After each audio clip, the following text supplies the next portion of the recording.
Naitwa John Kimolo, ni mkulima wa vitunguu. Hapa nipo kwenye kitalu ambacho kwamba nilikuwa nikitumia mbegu ya zamani ambayo ni hii hapa.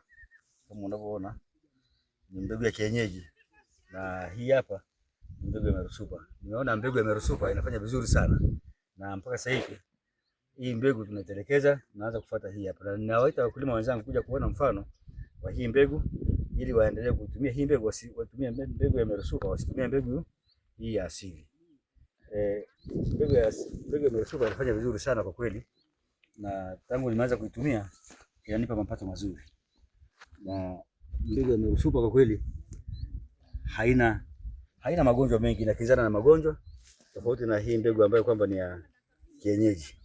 Mbegu ya kienyeji unavyoona inakuwa na wekundu fulani huku mchani na njano, haistawi vizuri, lakini ukiangalia mbegu ya Meru Super ina asili ya kuwa na ustawi mzuri ambayo inakuwa na blue chini na kijani kilichoiva juu.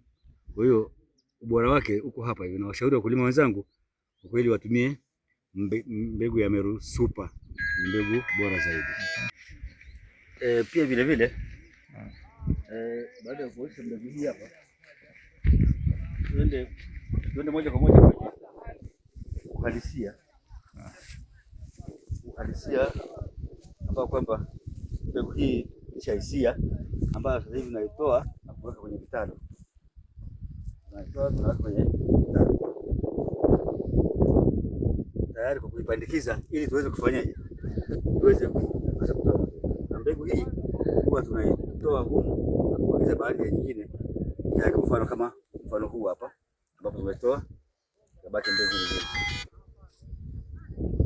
Kwa sasa hii hapa iko tayari kwa upandikizaji. Labda tuangalie mbegu ambazo tayari tumeshaipandikiza. Mbegu hii hapa ambayo tumetoa pale kwenye kitalu kile, tumeshaipandikiza. Tumeipandikiza leo, ina siku ya 3 tangu tumepandikiza, na inaenda vizuri. Haina sehemu ambayo kwamba ni ya kusinzia, bali yenyewe ukishapandikiza unamwaga maji kidogo, yenyewe inaendelea kukua. Na tunatumia mbolea ya samadi baada ya kupandikiza kitalu ambacho kimetengenezwa na samadi.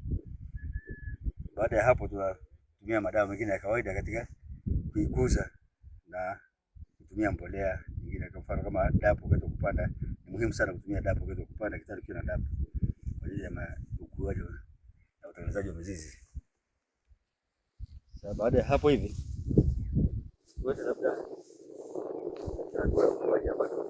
kinachokuwa vizuri hapa ni sehemu ambayo kwamba tayari tumeshamwelea kiungo ambacho tangu tumeking'olea kina muda wa wiki 4 kwa sasa, na kinaenda vizuri kama unavyokiona, na kina rangi nzuri na hakina magonjwa.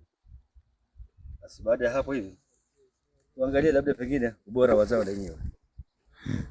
Ubora wa zao ile vitalu ambavyo kama tayari tumeshakuwa.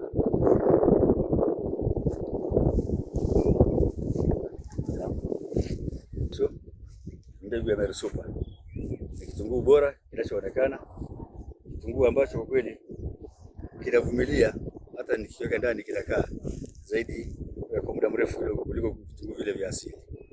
Kwa hiyo mbegu hii kweli ni mbegu bora. Wakulima wenzangu, tumieni mbegu kutoka East West. Mbegu za East West zinafanya vizuri, mbegu bora kwa mapato mazuri.